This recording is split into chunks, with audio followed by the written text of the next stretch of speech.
Hey everybody, Cameron here with Whiskey and Crypto with Cam. Got a little update for you. We've got a few things to talk about. We've got an update on the Bitcoin Barrel Bourbon. Hopefully you watched my video there. We've got a couple of bourbons here that we're going to talk about briefly, and I'm going to decide which one to drink. And then I've got a few updates on crypto projects, and we'll go over those pretty quickly, but just kind of interesting things. So, number one, the Bitcoin Barrel Bourbon has been aging now for a few months, but it has at least 2 years, if not 3 years to go. It still has the private key in there. It's nearly doubled since I bought it, the price of Bitcoin. And so of course I'm happy about that. I think it's a great project. If you guys want to see more about it, make sure to comment below. Maybe I can do an update. We can take a sample out of the barrel and taste it or something. The private keys would still be in it. There'd be no way to get to them, but maybe we can try it just to see how it's doing. And while we're on the subject of bourbon, this is the bourbon that we made. It's called Catatonic. It's a pun on our cats. I don't know, I guess I'm not a cat person, but I like our cats. So some of you have seen them in the backgrounds of some of my videos. So Catatonic, I don't know if I want that, or George Dickel Bottled in Bond. This has been aged 11 years, and a bottled in bond whiskey means that it is a single year of grain, like one crop of grain, that is then distilled and placed into a barrel all in the same place, same time frame, same location, and then it's bottled in bond. And so then this has been aged. This is one of my favorites. Now, I paid $99 for this bottle because I deserve it, but you can find it for a little over $40 if you're careful, but it is kind of hard to find. And I think I'm going to drink my whiskey because why not? So there's your whiskey update. Now let's talk about crypto, because that's exciting stuff right now. When I bottled or barreled the Bitcoin Barrel whiskey, that was kind of right as Bitcoin was starting to kind of come up. And, you know, I had talked about the project when Bitcoin was at 10 and 11,000. And by the time I purchased Bitcoin to put into that barrel, I think it was at 25,000. And then by the time now that we're talking about it, it's what, 53, 56,000, briefly at 60,000.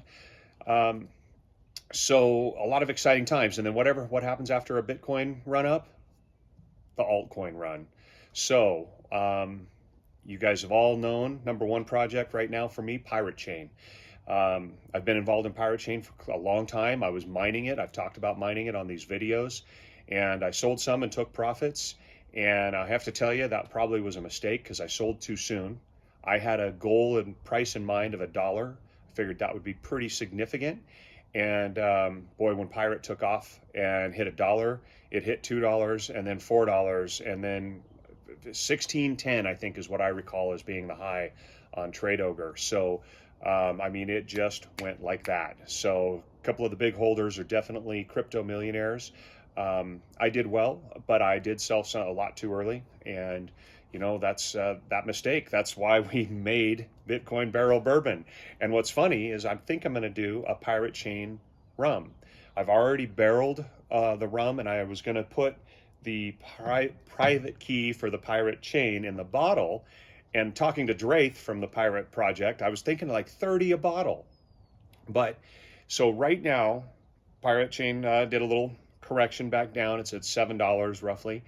And so if I would have put 30 of those in a bottle, which is what I was considering, that would be a $210 bottle of rum based on the value of the Pirate Chain. Now, Pirate Chain, if it surpasses Monero in market cap, it'd be a $65 to $70 coin. So I think I'm backing off on that project, and I'm just going to name the rum after Pirate Chain because it made me money. Thanks, Pirate Chain. Yeah, I still like my own whiskey. Speaking of that, one little sidebar. The Dickel has great flavor. It's strong, hot, but still mellow and complex, if that makes sense. My whiskey, it has a little moonshine flavor to it, I'm not going to lie. It's got a nice caramel notes on the beginning, has some spice at the end, a little bit of caramel apple right in the middle, and along with some moonshine. But you all can't get that because there's only 31 bottles, and they're all for me. Sorry. Anyway, so Pirate Chain, we're done with that as far as talking about it, but we're not done with it as a project. $7 now. It could surpass Monero, so that's still another 8x. And so I'm definitely excited about it and still holding on to that. So project number 2, EGEM. You've heard me talk about EGEM before, and that's Oso Easy or Osos. He's the primary programmer of Sapphire, which is a dual chain with EGEM, and 5-second block time, if I remember correctly. I've been involved in that project so long, since 2018 when I first met a couple of the team down at CryptoCon, World CryptoCon in Las Vegas. And so that is getting ready to be released. Sapphire's getting ready to be released. EGEM is released. There's been some big tweets. EGEM's future is huge. We all talk about whatever our own goals are. I don't tell anybody what they should do or shouldn't do. No trading advice, buying advice. But I'll give you whiskey advice. You should definitely buy George Dickel Bottled in Bond. EGEM, though, man, I'm going to set my sights higher than $1 now after seeing how Pirate Chain went. Once you have a use case and people see the value, and EGEM has a use case and value. So EGEM, that's one of my sleepers right now, favorite. So next, we'll talk about SafeCoin. If you've watched a lot of my videos, I was part of the SafeCoin team. I've stepped away from being part of the SafeCoin team. I don't feel as knowledgeable and confident about the technology. And if you don't know, SafeCoin has forked a Solana base. So it's completely done with the KMD fork, and now it's a Solana fork. So Solana is interesting. Super ultra fast block times, and very complex for me to use, and thus so is SafeCoin. And so at this point, I don't understand enough about the smart contracts and about the blockchain and about running a validator. So I've stepped away from that. However, Jeff has made some pretty big efficiency changes with the Solana blockchain and made it more efficient so that it doesn't take as much storage and it doesn't take as much CPU and memory to run a validator. So if that all works out, man, that really is a good deal, because you've got a non-ICO with good tech, but making it available to everybody. Right now, if you want to run a Solana validator, man, you got to have your own heavy-duty hardware, or you're renting a VPS that is hundreds of dollars a month. So it's not really accessible to the normal person like us. So Solana's good. I got into that one as well. Some people got into Solana that I know down at $1.50, and I think they made a pretty good call. It's at $45 roughly right now. I got into some at 8 and 16. Do your own research, but definitely consider Solana. And if you hold SafeCoin, I think you've got a good future on that, and we'll just see how that turns out.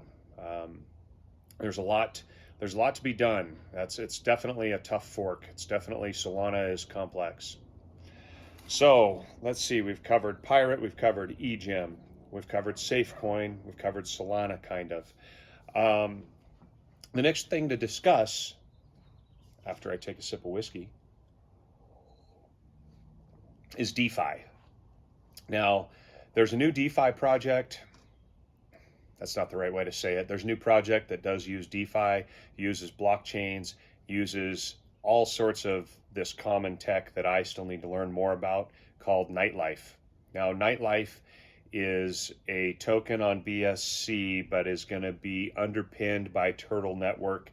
And I still am learning about this, but man, I'm excited about it. You got to look it up. Just look up Nightlife Crypto. I know you'll find it. It's got a bad A website already, and it's a gaming platform that's starting with some casino games. But here's the thing: blockchain verified and accessible and provable pseudo-random number generator, cryptographically secure random number generator on the blockchain. And then, because it's using these two different chains and smart contracts, it's provably fair and it's fast. They're talking real-time gaming, and like I said, starting with casino games, for hundreds or thousands of users right from the start. So Nightlife, check it out. I still don't know everything about it, but I'll tell you, it looks exciting. So that's the wrap up. This is the longest video I've done in a while. Put down in the comments, make sure to tell me what you want to see. If you want more whiskey, if you want more Bitcoin Barrel Bourbon updates, or if you want more information about EGEM, Nightlife, SafeCoin, and Pirate Chain. So that's it. I'm going to enjoy my whiskey. Good night.